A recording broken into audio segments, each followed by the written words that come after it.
السلام عليكم ورحمة الله وبركاته. أهلا وسهلا بكم في برنامج دقيقة كورة. ازيكم عاملين؟ يا رب تكونوا جميعا بخير. منذ قليل انتهت مباراة الأهلي وشباب بلوزداد بهزيمة الأهلي 1-0 بخطأ من الشناوي. يعني خطأ متكرر. لو تفتكر في ماتش الوداد نهائي 2022 نفس الكورة، زهير المترجي الكورة برضو واقعة من ايد الشناوي بكل سهولة. الكورة كان المفروض يمسكها سهلة قوي او يلعبها على طرف من الأطراف، معروفة يعني بالبوكس جامد، لأن هي الكورة ما كانتش قوية يعني. والاهلي خلاص يعني فكره الصعود من المجموعات او التاهل من المجموعات على المحك، خلاص بقى نمسك بقى الحاسبه ونقول لازم ريال مدريد يكسب معرفش كام وبرشلونه ما يسجلش معرفش مين وعشان الاهلي يصعد. زنقت نفسك وحطيت نفسك في حسبه بيرما. ما كنتش في يعني ما كنتش الموضوع ما كانش مستاهل كل ده. كولر بدأ المباراة بكريم الدبيس وينج بس.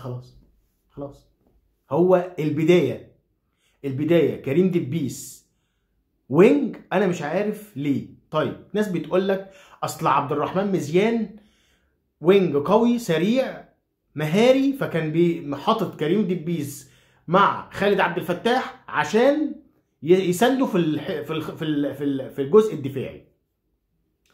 هو انت بتلعب على كريستيانو رونالدو؟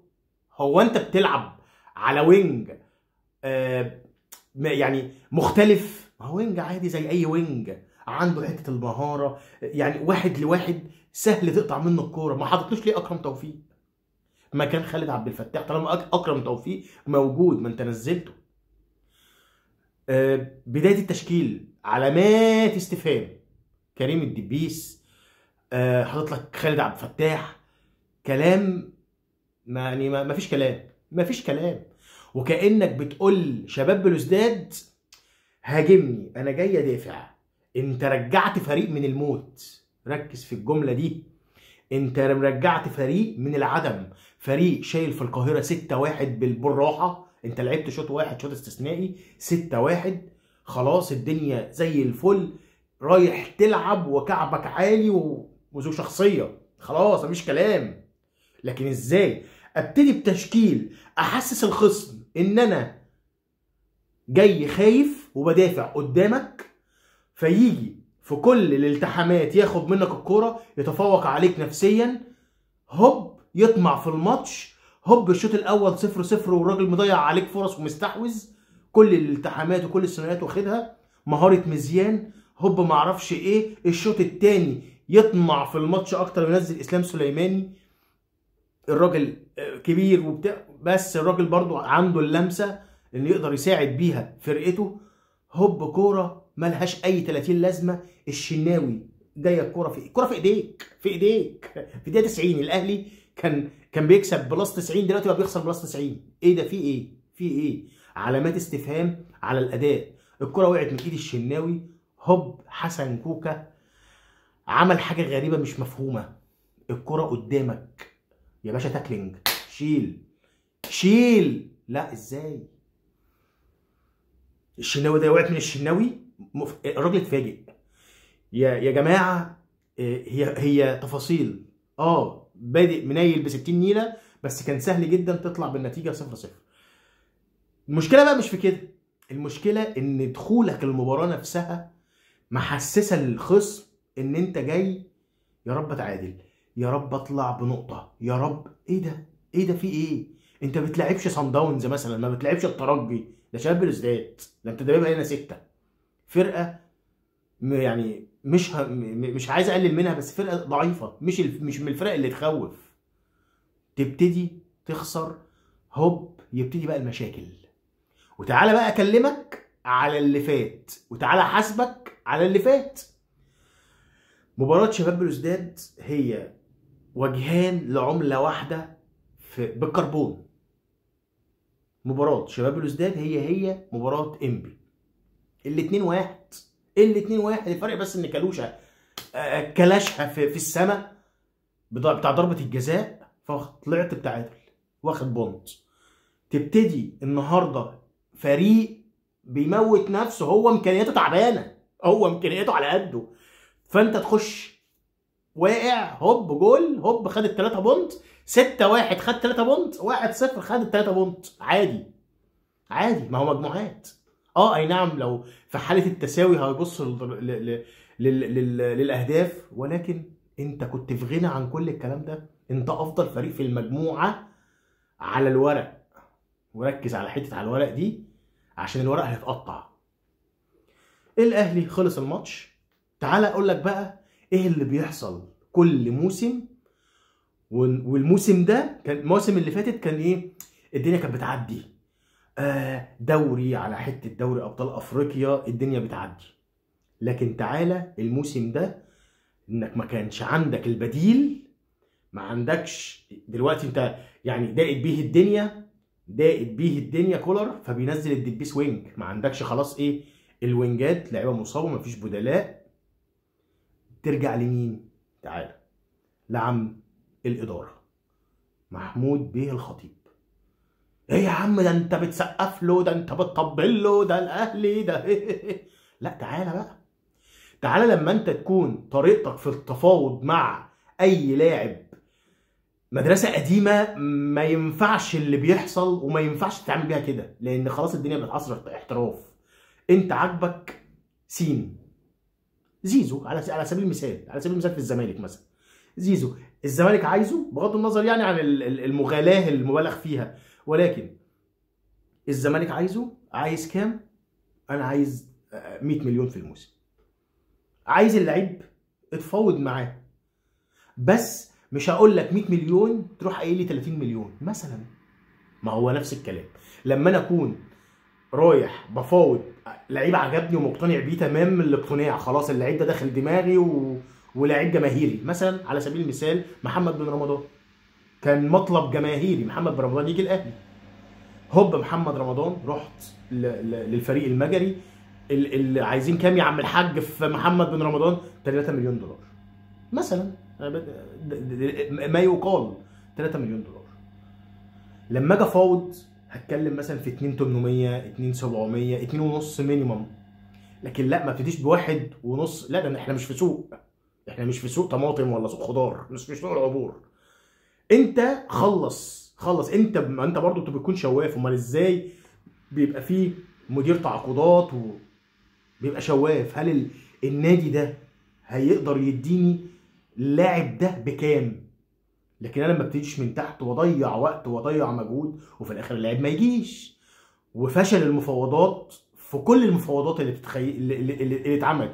مفيش بس غير عمر الساعي اللي جه لمجرد ان الاسماعيلي معهوش فلوس، فعايز يخلص من اللعيبه ويجيب فلوس، بس عايز يبيع، يعني النادي نفسه عايز يبيع.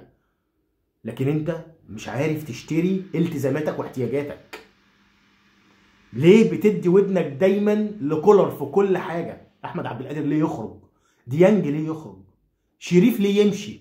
انت النهارده عندك مين؟ مفيش. عندك بديل مين للشحات؟ مفيش. رضا سليم اتصاب واترفع من القايمه. مع طاهر محمد طاهر اتصاب. عندك مين؟ بيرسي تاو اللي هو موظف، اللي هو مش هيديك تاني كوره، خلاص الموضوع منتهي. فاضطريت تلعب بكريم الدبيس. ده انا بديك مثلا المثال على موضوع كريم الدبيس ده. لو هو بيلعب حطه في المكان ده، ان ما كانش مضطر ان هو يلعب في المكان ده عشان ما فيش وينجات. ده انا بقول لك كريم الدبيس ده يمكن عشان حطه عشان مزيان الراجل تقيل فبيدافع، عايزه يدافع. لكن انت مفيش كل البدلاء عندك مفيش. عمرو السوليه مسك كوره. كفايه مش عايزين عمرو السوليه، خلاص كده. الراجل في عز ما كان واقف على رجليه في الكور العاليه برغم طول القامه، ولكن ما بيطلعش في الكور العاليه كده. وبعد كده وبعدين كره عاليه وهو اطول من المنافس، من اللعيب اللي جنبه. يلا واللعيب يطلع ياخد الكره منه عادي جدا، اكتر من كره في نص الملعب بالشكل ده. فعمرو السوليه كفايه. انت الشناوي، هو الشناوي قال ان هو هيمشي صح؟ مش هو مشي ولا هو لسه موجود ولا انا مش فاهم. الشناوي مفيش. وده بقى اللي احنا بنتكلم فيه، العدل يا اهل العدل. واحد زي مصطفى شوبير، برغم انا عدم اقتناعي بيه من البدايه علشان كسر قامته وان حارس المرمى لازم يكون طويل، ولكن الراجل اثبت انه جدير بحراسه مرمى النادي الاهلي. ليه ما اديلوش؟ ليه ما اديلوش حارس مرمى متألق عمل اداء اروع من الروعه الموسم اللي فات، وخد معاك دوري ابطال افريقيا ب 10 كلين شيت، وكان مرشح مع ويليامز بتاع سان داونز انه يبقى افضل حارس مرمى، ولكن قعدوا. انا الشناوي عندي هو مضيك على كمبيالات الشناوي. انا مش فاهم العدل هنا بقى. العدل لما يكون في حد مدي للنادي ومدي وبيقدم بمستويات مميزه، اديله. ليه ما اديلوش؟ انت مين الشناوي؟ الشناوي خلاص لقد نفذ رسالتكم، خلاص الموضوع انتهى. الشناوي ما فيش شناوي. بص على الدفاع، ليه خالد عبد الفتاح يلعب وينج باك يمين؟ ليه؟ عندك اكرم توفيق كان ممكن يلعب في المكان ده. ليه؟ نص الملعب تركيبه منيله ب 60 نيله. احمد حسن كوكا جنب عمرو السوليه جنب امام عاشور. الاهلي محتاج رقم 8، مركز رقم 8 والمركز رقم 10. ايه يا عم امام عاشور بيعمل ايه؟ امام عاشور حبه فوق وحبه تحت. الشحات، الاهلي محتاج وينج وخلص. اصرف. الاهلي محتاج صفقات. الاهلي اللي كان في وقت من الاوقات افضل سكواد في افريقيا، النهارده لا، محتاج صفقات. ازاي هتخش كاس العالم باللعيبه دي؟ ما تروحش كاس العالم. لو رحت باللعيبه دي هتبقى حصلت المجموعه. اداء دون المستوى. انا بتفرج على الاهلي في اوسخ فتراته واسوأ فتراته. الاهلي مفيش كوره بتتلعب. النهارده كوره مردوده، انت خلاص دخل فيك جول، المفروض ان انت بتهاجم، المفروض يبقى في توحش بقى على الضغط على المنافس، ان انا احاول. لا، الكوره بتتلعب ما بين اتنين كان بيرسي تاو وكوكا، والكوره لا، كل اتنين بيتعازموا على بعض كل واحد خايف يدخل. ايه ده؟ في ايه؟ انا شايف كل اللعيبه من الاول للاخر، من اول الشناوي وحتى وسام ابو علي. طب وسام ابو علي هقول لك ايه؟ ما فيش حاجه جات له. ما بيلاقيش الراجل. خد الكره في اخر الماتش بيحاول يعدي في وسط 3-4، ما فيش. كل اللعيبه عايزه غسيل ومكوى. وفي لعيبه كفايه. عمرو السوليه كفايه، الشناوي كفايه، خالد عبد الفتاح كفايتين. عبد الرحمن ميزان اتصيط عليه. الراجل رقص يمين ورقص شمال وهوب، برغم ان اكرم توفيق لو كان في المكان ده مثلا كان حطه في الشنكار واتنسى. لكن انت اديت الفرصه لكل اللعيبه في شباب بلوزداد. لا، متفوقه عليك نفسيا في كل حاجه. متفوقه عليك. انت كنت المفروض داخل اصلا متفوق نفسيا 6-1 وجاي بقى لا، انت خسرت الكره الثانيه، خسرت الالتحامات، خسرت الثنائيات، خسرت كل حاجه. هوب ركنيه عندهم، هوب ضربات حره، ضربات فاولات من على حدود منطقه الجزاء يمين وشمال. هوب الناس طمعوا، هوب صدقوا نفسهم، هوب كسبوا. هي دي الكوره.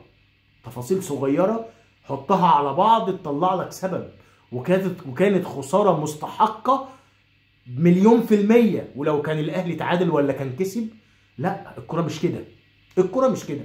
الاهلي نايم ننا، وكولر بيشم كولر قاعد. هو في ايه؟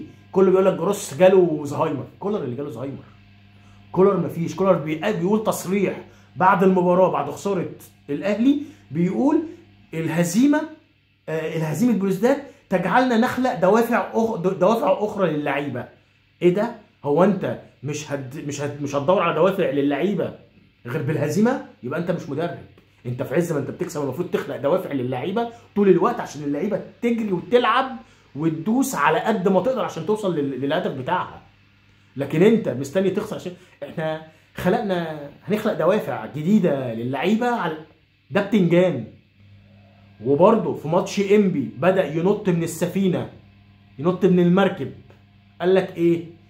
قال لك نحتاج الى اللعيبه والعناصر. رمى كل حاجه تقريبا على الاداره. نط من المركب كأن الراجل ما بيغلطش. ليك رصيد، خدت بطولات، بس اي حد يا كولر هيجي الاهلي هياخد بطولات. اي حد هيجي الاهلي هياخد بطولات، مش انت اللي بتجيب البطولات يا باشا. الاهلي بيعمل مدربين وبيعمل لعيبه. فما تجيش تقول اصل الاداره ما جابتليش لعيبه. لا لا، انت عندك لعيبه، انت المفروض انت اللي تقول مين يقعد ومين يمشي. ولكن بالعقل، عشان تصرفاتك بدات اشك ان هي هربانه منك. لعيبه كانت المفروض تبقى قاعده في الاهلي، اللعيبه دي مشيت. ما ينفعش. ولازم اداره الاهلي تشد حيلها شويه، وما تديش الكوره كلها في ملعب كولر، او بمعنى اصح ما تديش ودنها لكولر في كل حاجه. كولر بدا، انا بشوف لا ما يكملش. مش هنهد المعبد، ولكن في حاجات غير مقبوله. معلش يا اخواتي طولت عليكم، كده تكون انتهت حلقتنا، والسلام عليكم ورحمه الله وبركاته.